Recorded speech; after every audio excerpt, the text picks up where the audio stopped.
Hello and welcome to our channel. My name is Evelyn Jerry and I'm a mental health practitioner. I'm Dan And Claiborne. I'm from coming from the U.S. I'm a psychologist and a family therapist for my career, and I've also worked with a lot of police departments and attorneys and courts and doing evaluations. But my biggest love has always been working with people in therapy, and in particularly with couples and families. as for me, my passion for mental health advocacy is something really close to my heart because I it all started with me going through anxiety and also a member of my family going through depression and realizing how much of um, trauma how trauma can really cost you and your family members, and a lot of knowledge about mental health lacking in our community. I am from Kenya, Nairobi, Kenya, and I am really, really excited for our topic for today. Would you like to introduce the topic, Dr. Yes, each time we have our shows every other week, we'll have a mental health topic. Today's topic is healthy relationships and also productive ways of arguing and solving differences. We sometimes in our shows we don't get all the way through the topic in the one show, and so if that happens, then we'll pick it up and continue and finish the topic in the next show. So Evelyn is very nice about providing our outlines. Um, and also, many of the topics that we're going to be discussing, I have written articles about. And if any of you would like copies of those, and you can certainly have the copies of the outlines, just let us know. We really welcome questions both during the show and also in between shows, so that we're ready to address your questions in the next program. So please definitely ask questions. One thing I'm aware of as I produce, help Evelyn with this show, is that I am familiar with the way things are done in the United States, and in particular today's topic, healthy couples. There's a lot of research on that, but that's been done. The research I'm aware of has been done in the United States. So some of the things that might characterize healthy couples or ways of solving differences in our country might not be the same way in Kenya or other countries or other cultures. So I think that's where Evelyn can really remind us of some of the challenges, particularly that young people have, uh, trying to decide what is healthy in a relationship from the Kenyan point of view too. Yeah, that is correct, Dr. Claiborne. And I want to remind our viewers that on the description down below, if you're using YouTube, go to the description down below. There is an outline about healthy relationships and also productive fighting that we are going to be using that outline so you can read with us as we continue. And if you're using LinkedIn or Facebook, it's very well written on your feed as well, so you can follow through as well. Keep sharing, subscribe to our channel, and like, and invite your friends to come and join into the conversation. Don't feel shy to have this conversation with us. If you write your comment or question down below on whatever platform you're using, we'll get it instantly. So don't feel shy to ask any question as we go along. Um, so like Dr. Dan talked about, I am in Kenya, and I think I'm going to be giving perspectives based on some of the conversations I have had with my friends, some of the challenges I have faced personally in my relationships, and also how do we know that you're in a healthy relationship. I think we can begin the topic on how do you identify a healthy person when you begin to date, Dr. Clayton? And I think that's something that's universal. uh, that's a challenge for any person in the very first part of a relationship with a new individual. Whatever culture you're coming from, we're trying to assess, is this person good for me? Who Mhm. are they? How can I be sure? Um, what should I look for? Um, when we're really young, we look a lot for attractiveness and fun and things like that, which are important. But as we get older, and particularly if we're contemplating a serious relationship or marriage, something like that, our questions are deeper in terms of what we might be looking for.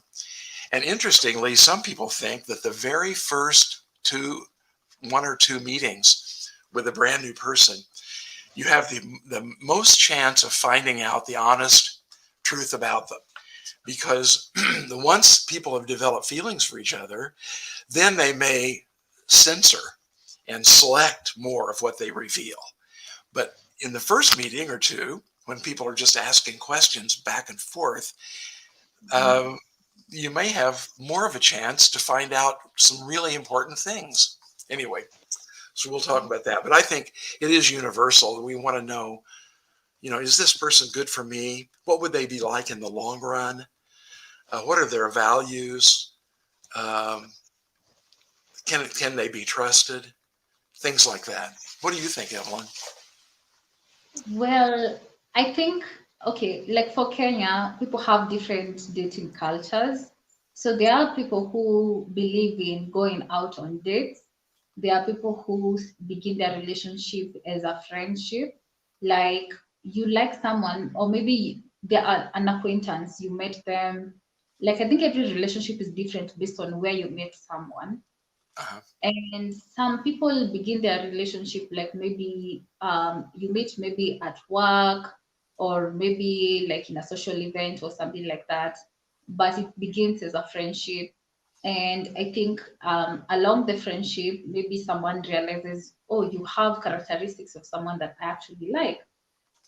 For some, it's an attraction, like direct attraction, like you meet, you're both attracted to each other, and then you decide to go out on a date or something.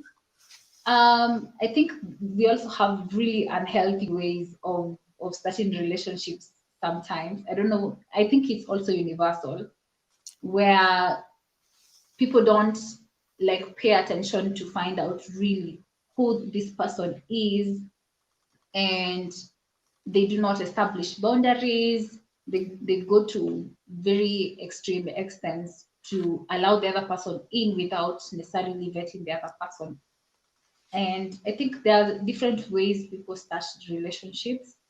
And I think it's really important for us to discuss on, um, like, I know there's no one way of doing something, but I think it is important to at least have an outline on how, what do you look for if your relationship, let's say, starts off as a friendship, or it starts off as, let's say, like you're going out on a date, like someone asks you out or you ask someone out and you go out on a date. What are the things that you need to look out for in a Hmm. relationship?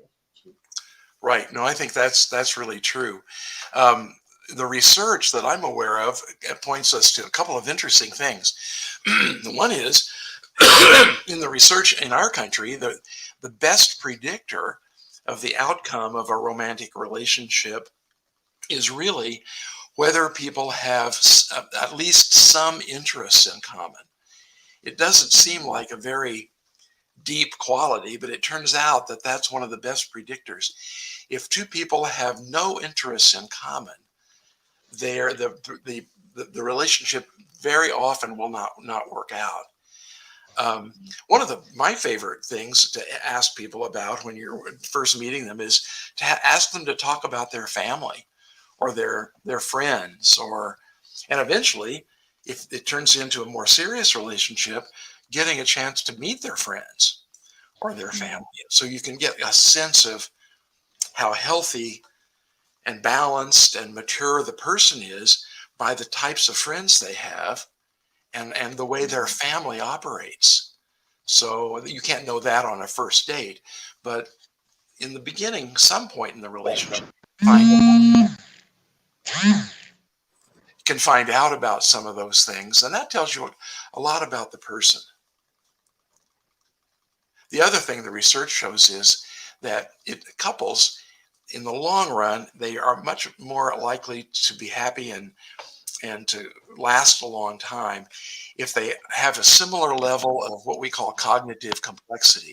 Not exactly intelligence, but are they kind of on the same level about communicating and vocabulary and knowledge of events, and do they operate at kind of the same level of kind of mental competency? And you need to have somebody that you can kind of feel is equally strong to oneself. Do you think that applies in Kenya, Evelyn?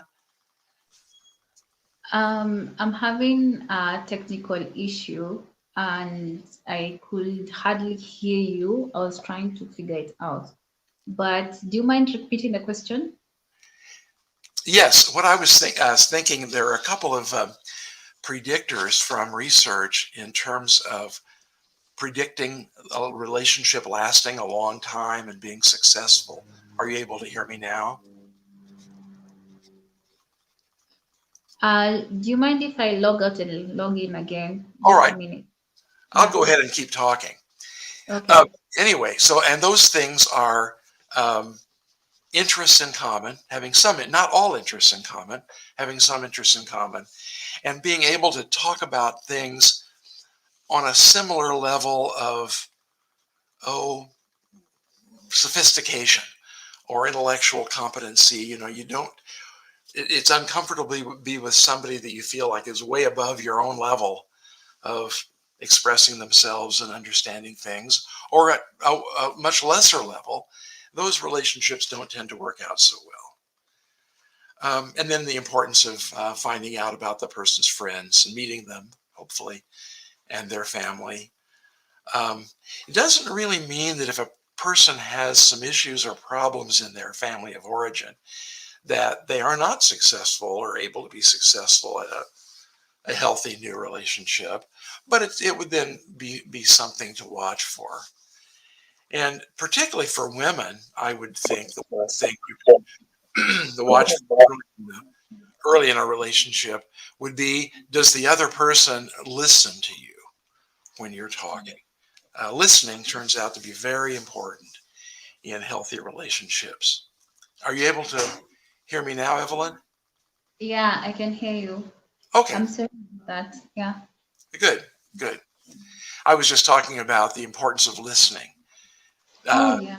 having a partner who listens, but also we ourselves listening. Um, Mm-hmm. one thing early on that happens in a relationship is that we tend to be exposed to what I call the other person's dictionary. In other words, we all use the same words, but they mean different things to us. And Yeah. so, if I use the word depression, that might mean, it could mean sadness or frustration or loneliness or anger or so many things. And so, as we're meeting a person for the first time and they use certain words, we don't want to take for granted that we know what they're talking about, what that word means to them. And so it's very permissible to just say to someone, what do you mean by that? When Mm-hmm. a minute ago you said excitement, well, what's exciting to you? Or when you said disappointing, what does that mean? What's disappointing to you? And so I call it, we're learning the dictionary of the other person. And usually the other person likes being asked questions like this. We generally like to talk about ourselves. And so when somebody is really genuinely interested and asks questions, we appreciate it and enjoy it. Mm-hmm. Yeah, Anyway, that is true. I find that really, really interesting. Like, because when you really think about it, um, I think one of the mistakes that we make when we are starting a relationship or even while in a relationship is that you expect your partner to think and talk like you while they are using their own dictionary, like just Uh-huh. like you said. Uh-huh. And that's a very important insight right there, because it's important to realize that the other person doesn't see the world as you do. They view the world in their own perspective, and their own perspective is actually dictated by their life, their culture, their beliefs, where they grew up, and that is very different from your life. So understanding that will help you try and understand them based on that. And I think a lot of conflict begins because of that. Another thing that's very much related to this is in your initial conversations with a new person, and this will be true even just of a friendship. There, something will come up where you don't see things quite the same way, and so you say to the other person, I'm not sure I agree with that. This is how I look at it." And what you're looking for then is how receptive are they to understanding your point of view, or can they just not handle disagreements at all? And which would be a red flag. That would be a warning sign. So we want to find out, test a little bit. Can they handle differences and still have respect and be interested? And so those can come up in little things initially, like your taste in music or movies or something like that. And you see when there are differences in your values. Does the other person are they okay with that? Yeah. And I think that's really, really important, because it's important to know, because there are two parties involved. You're getting to know them and they are getting to know you. So it's not necessarily just understanding them. Are they willing to understand you? I think you find that there are people who just want to be heard, but they don't want to hear Uh-huh, you, or right. they don't want to listen to you. But there are also people who are so empathetic, they like to understand other people, they Hmm. listen to what they say, they adjust their lives based on the other person, but they never have a lookout on, do does this person give the same effort to getting to know me the same way I am giving the same effort? Are Uh-huh. they willing to listen to me? Are they willing to also get to know who I am? Are they interested in understanding my point of view? And I think those are really important points. Yeah. In your first meetings with somebody, a new friend, or perhaps even somebody you're interested in romantically, the first meeting or two, you have a lot of opportunity to ask direct questions because you don't know each other. So you haven't formed a relationship yet. And so you can ask direct questions. Some of my favorite questions are asking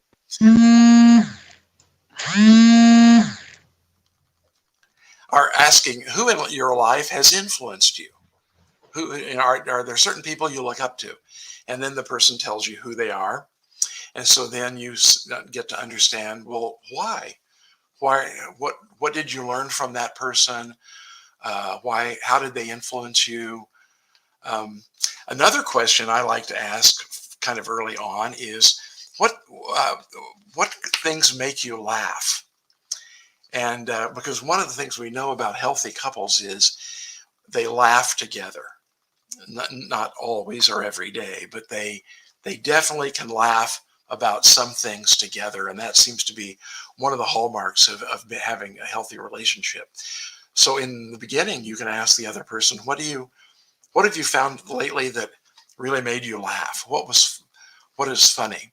And then similarly, you can ask, what as you get into the conversation, what frustrates you right now, or what are your goals? Is a good question to ask.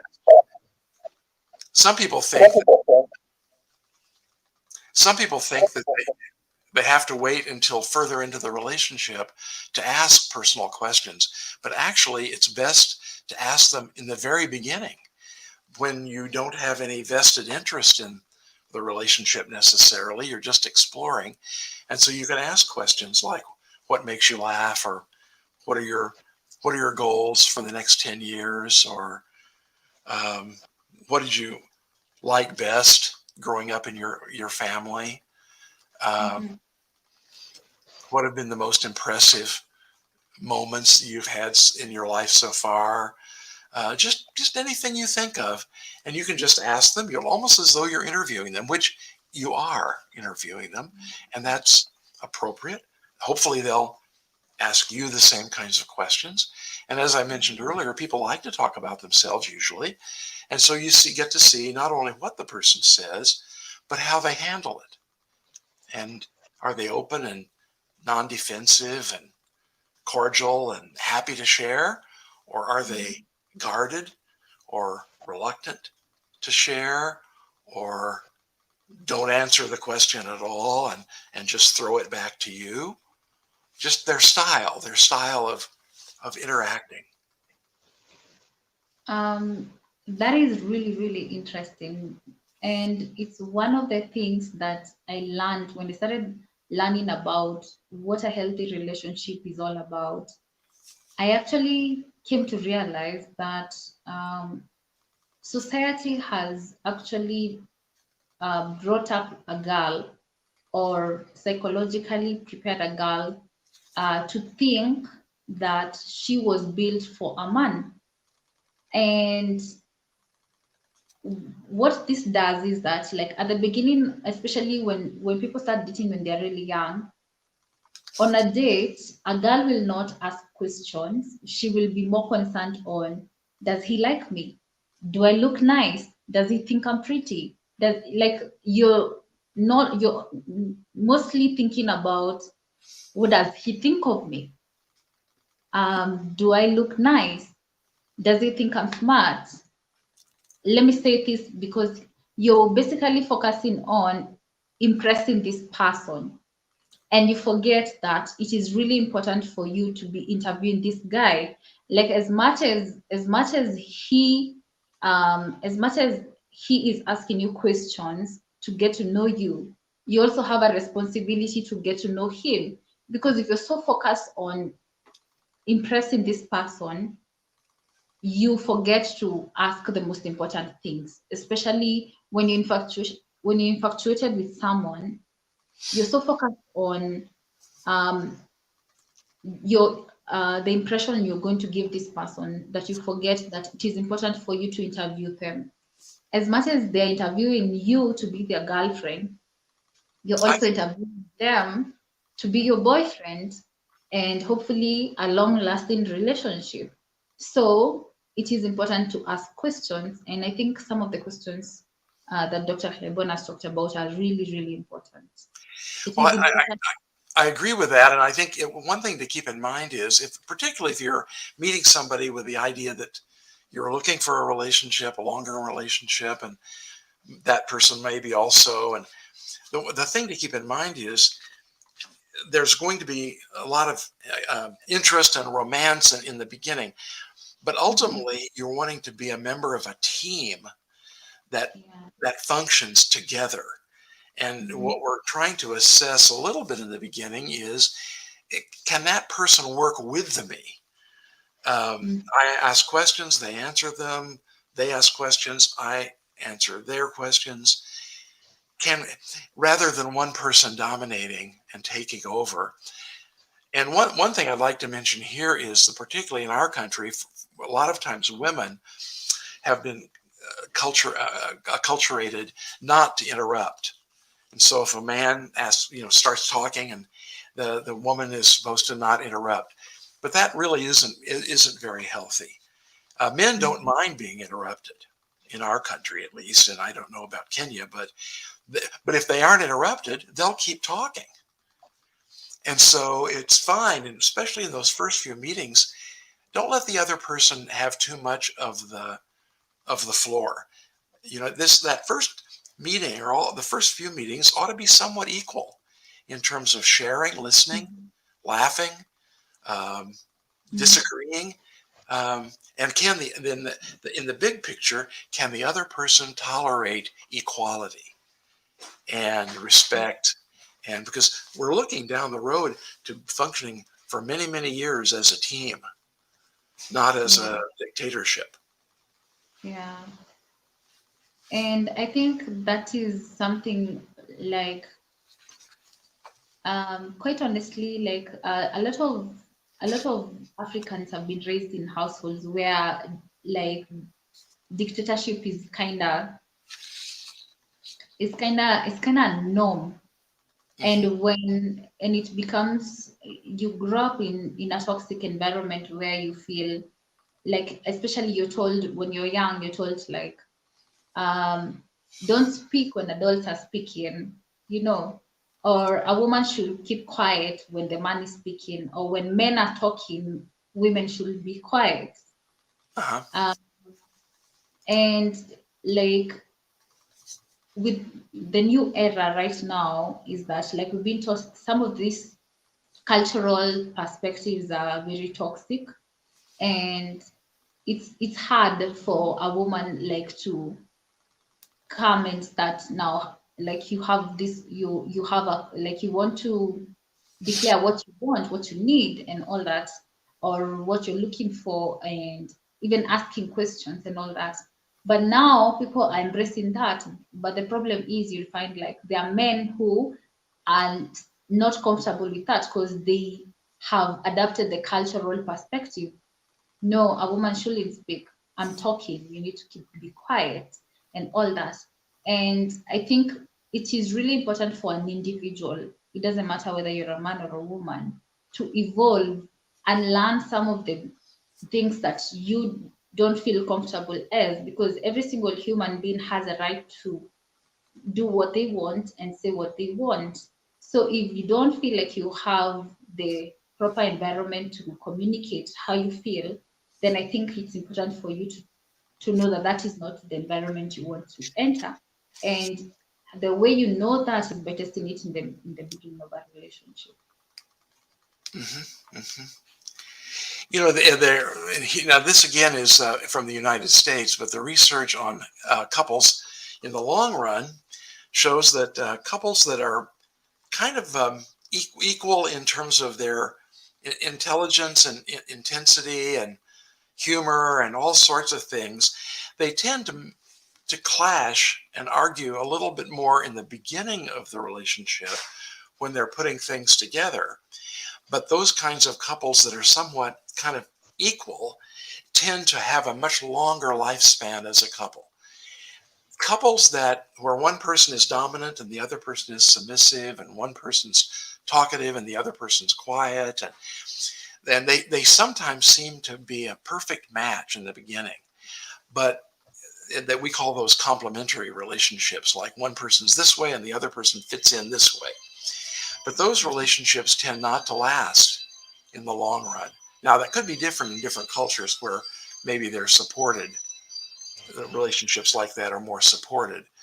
But at least in the United States, either the dominant person becomes kind of bored or tired with the submissive person, or the submissive person gets, tired and disillusioned with not being heard and being dominated. And those relationships but don't last as long, at least here. The ones that last longer are the ones that maybe have some kind of clashes and some arguments and differences of opinion in the beginning, but once the couple can solve those and get past them and move on, they seem to be a better team in the long run. I think it's really sad to think that, um, sometimes, especially here in Kenya, I don't know about other African countries, you find that most couples have the opposite dynamic. You'll find like one is dominating and the other one is submissive. And those tend to last longer because it's familiar. Like it has been there, maybe like with the grandparents, the parents, then it turns out to be that way. But Right. it is not really healthy at all. But right now, you find there are more divorces, separations, and all that, because the moment the submissive now starts questioning the dominant, the dominant either turns violent and aggressive, and if the submissive decides to leave the relationship, the other guy like looks for another submissive. That's like it becomes a whole cycle, and you find that either a lot of people were they end up like either in broken families, blended families, because of that whole dynamic.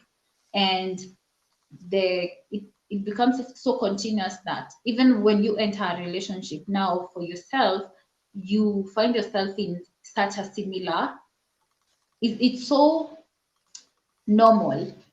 And it's not supposed to be normal for you to be in such a relationship. Now when you find now the kind of relationship you're talking about, where people are equally intellectually talented, they question each other, they argue, they have difference of opinions, and they are having different, um, they're able to actually have that kind of discussion or argument, and that's a healthy fight.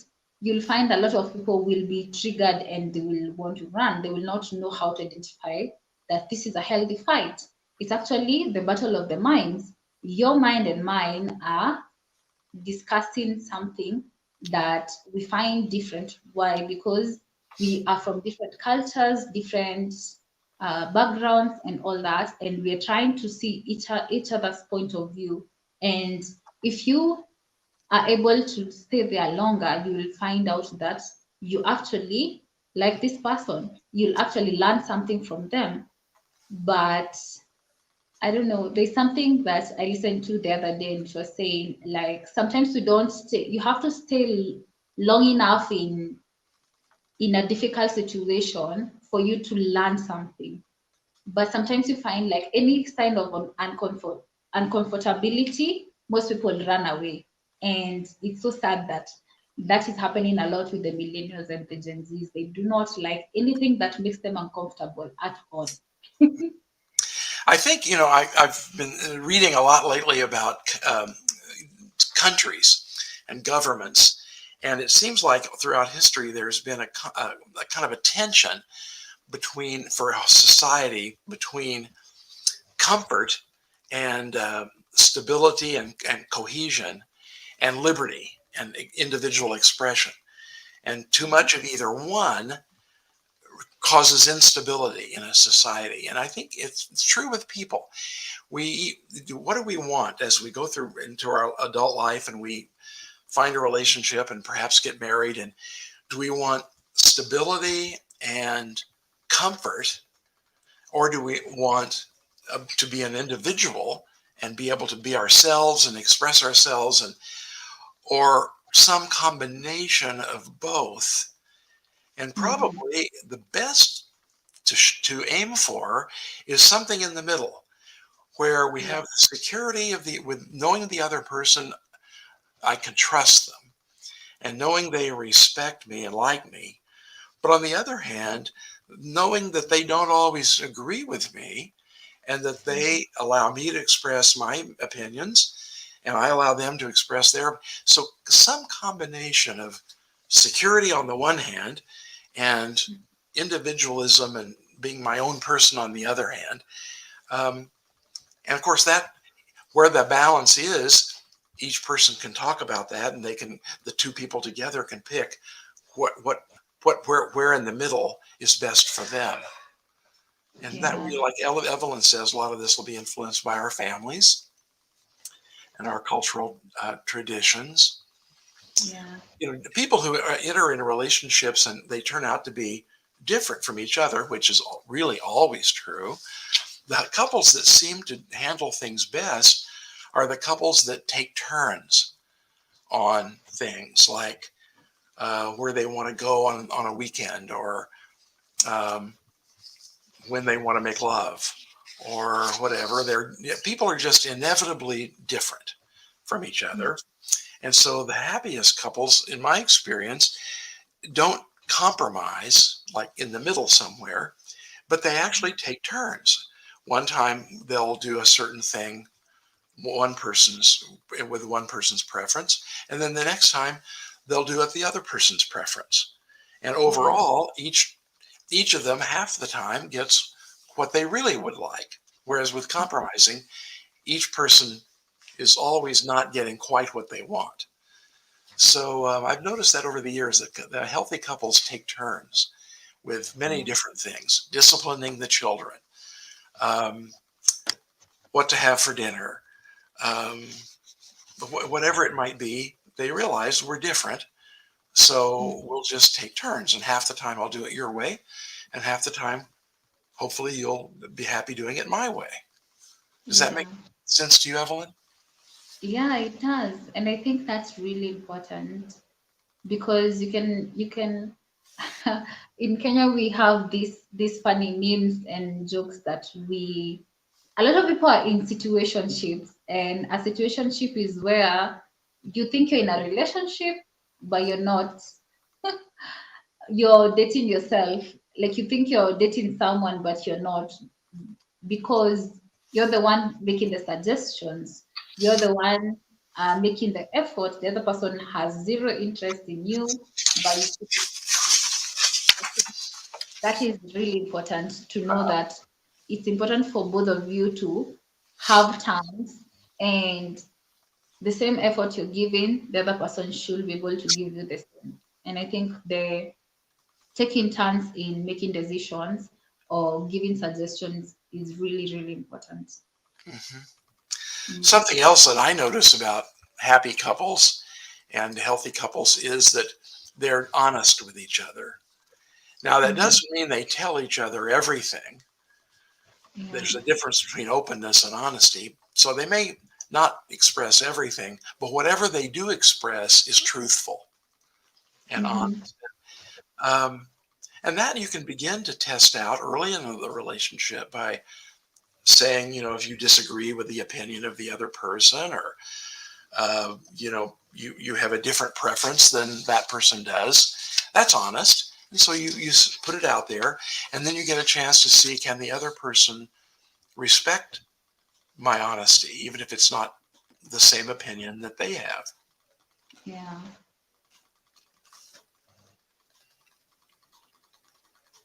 Sometimes in the beginning, we hold a lot back because we're afraid of offending the other person, or we don't know, like Evelyn said earlier on, we want them to like me.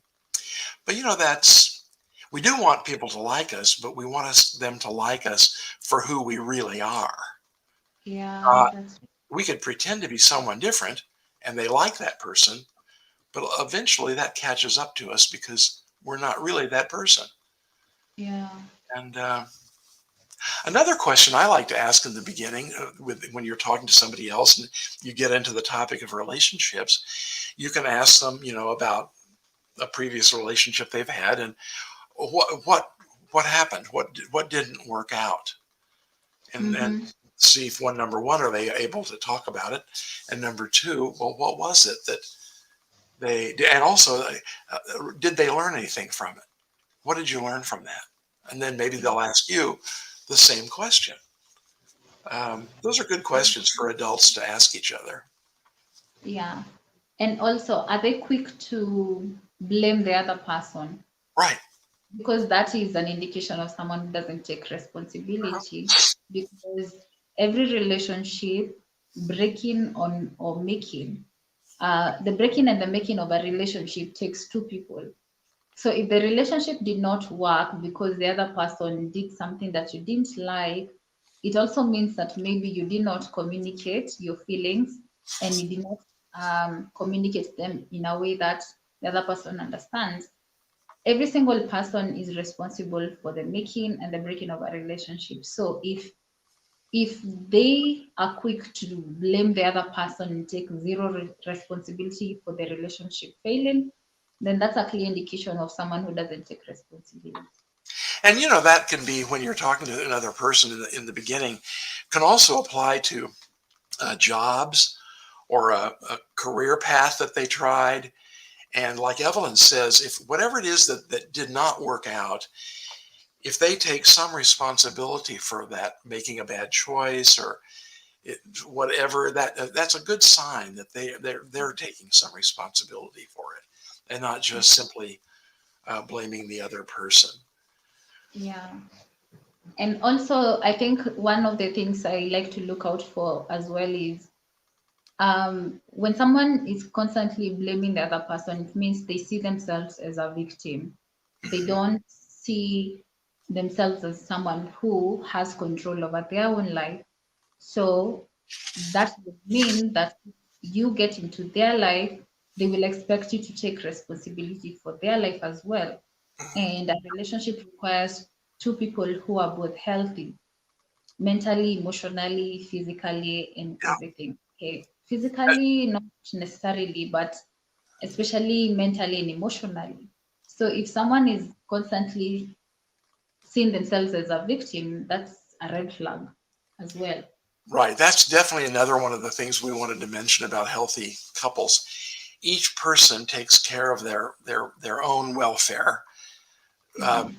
whether it's like the physical health or visiting the dentist or fixing their car or whatever it may be. They take care of themselves physically. They have friends. Very important.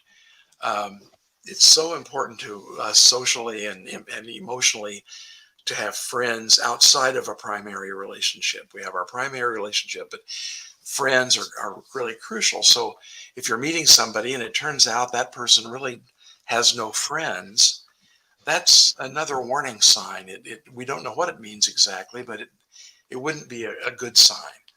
So anyway, Yeah, yes, generally, financially, emotionally, the person is, they tackle their problems, they try to solve their problems, they realize that it's up to them to make their lives better, and yeah, that's a sign of mental health.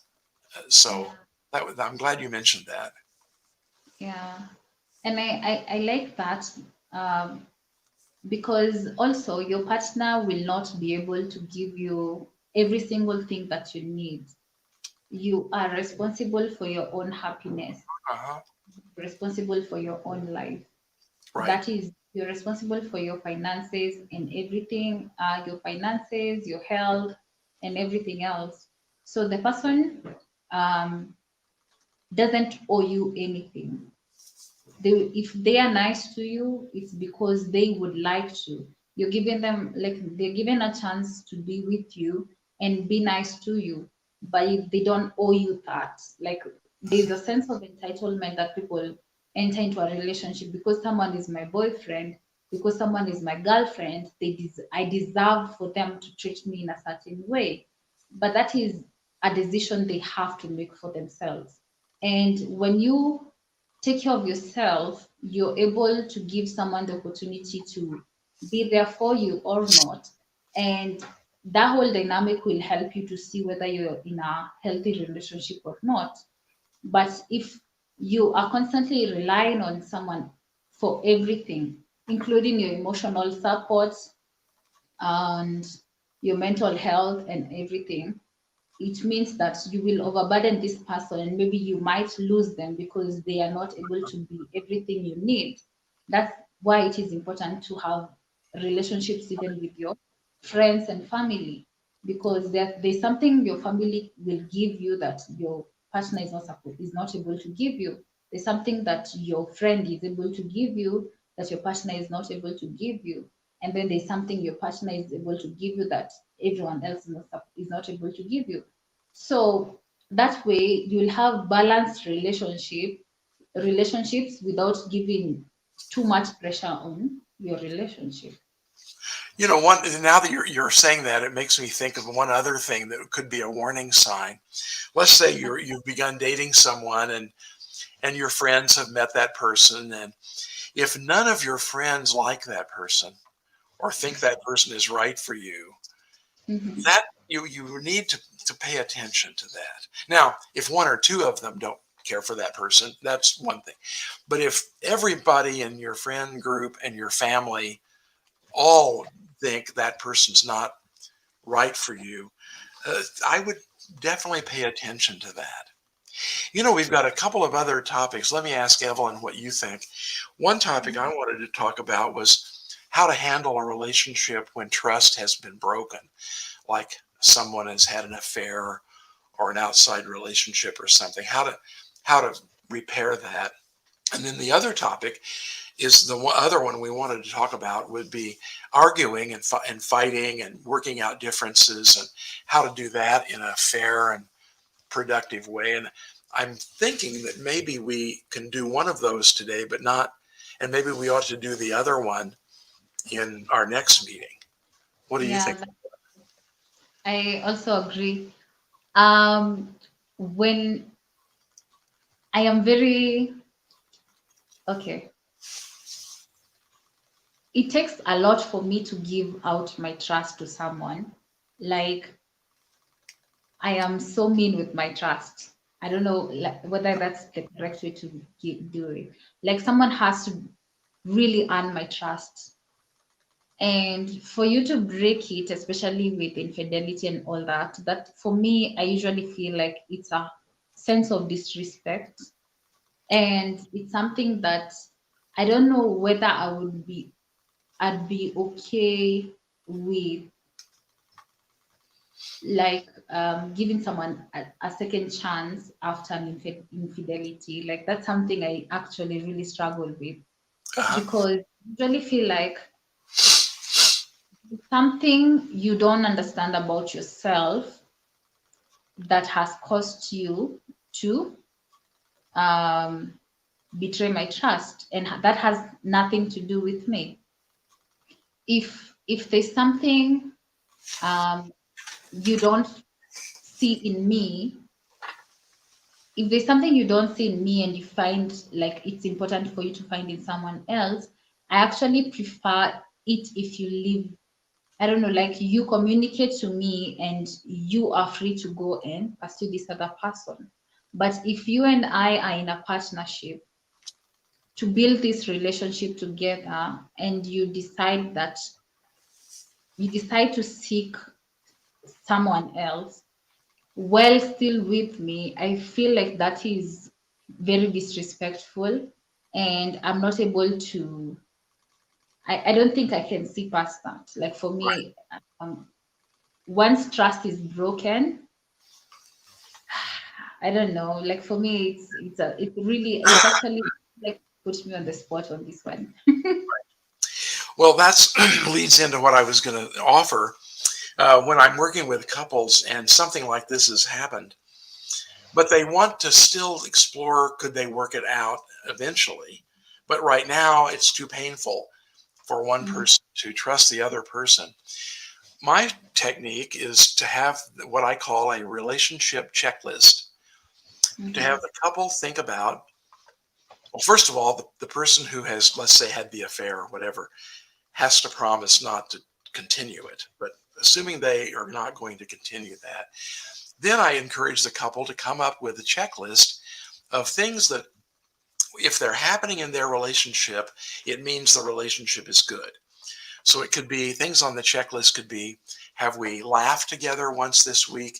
Have we worked on a project together once? Or have we had an argument, but we worked it out? Have we made love? Have we uh, spent some time with our children?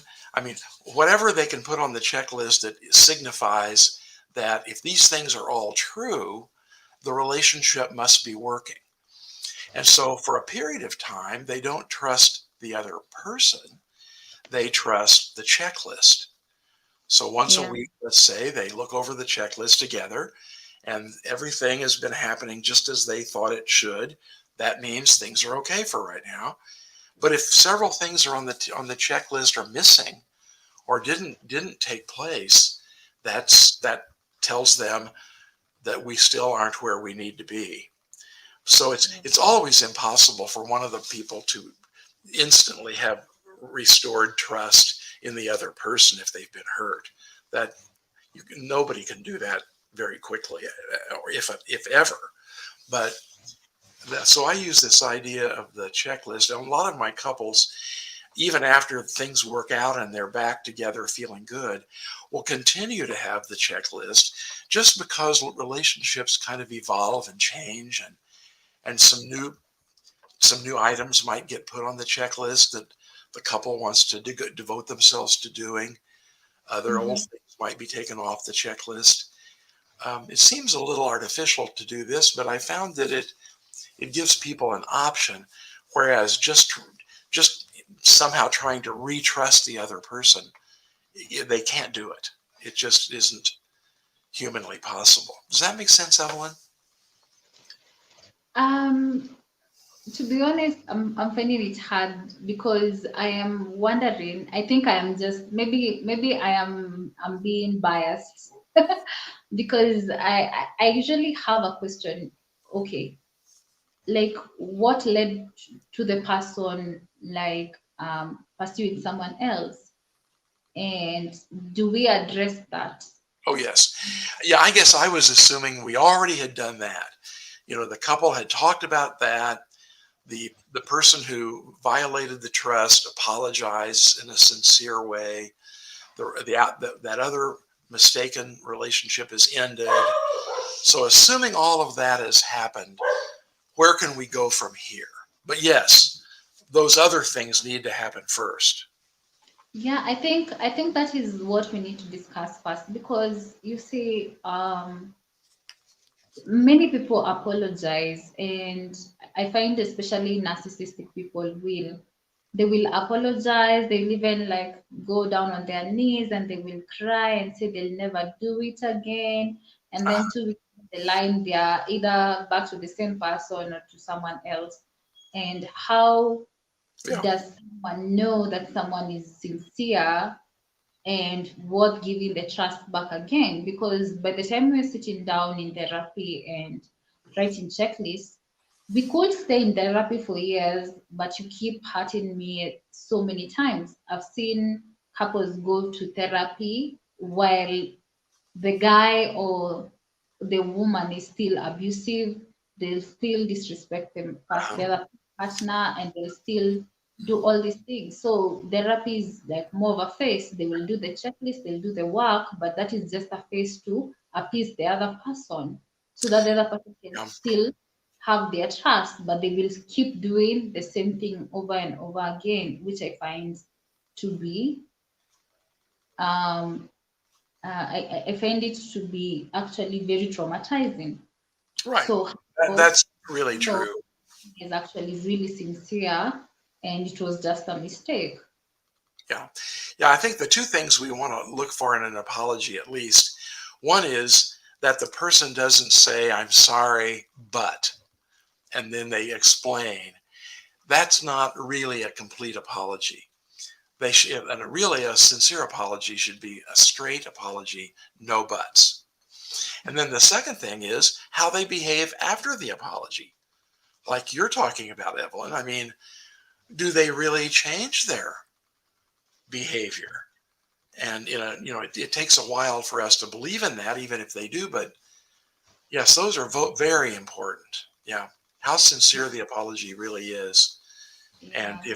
if they truly uh, changed their actions afterwards. There are people who cheat and end up gaslighting the partner that it is their fault that they ended up cheating.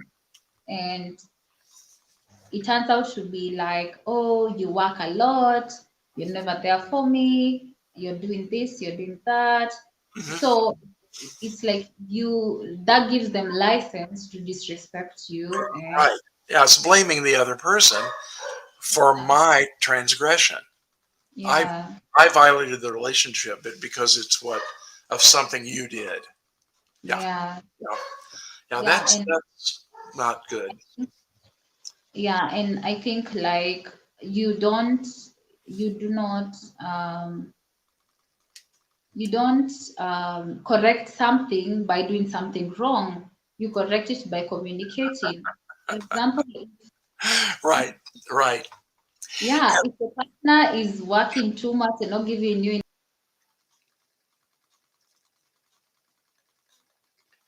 Oh, it looks like uh, we lost Evelyn for a minute.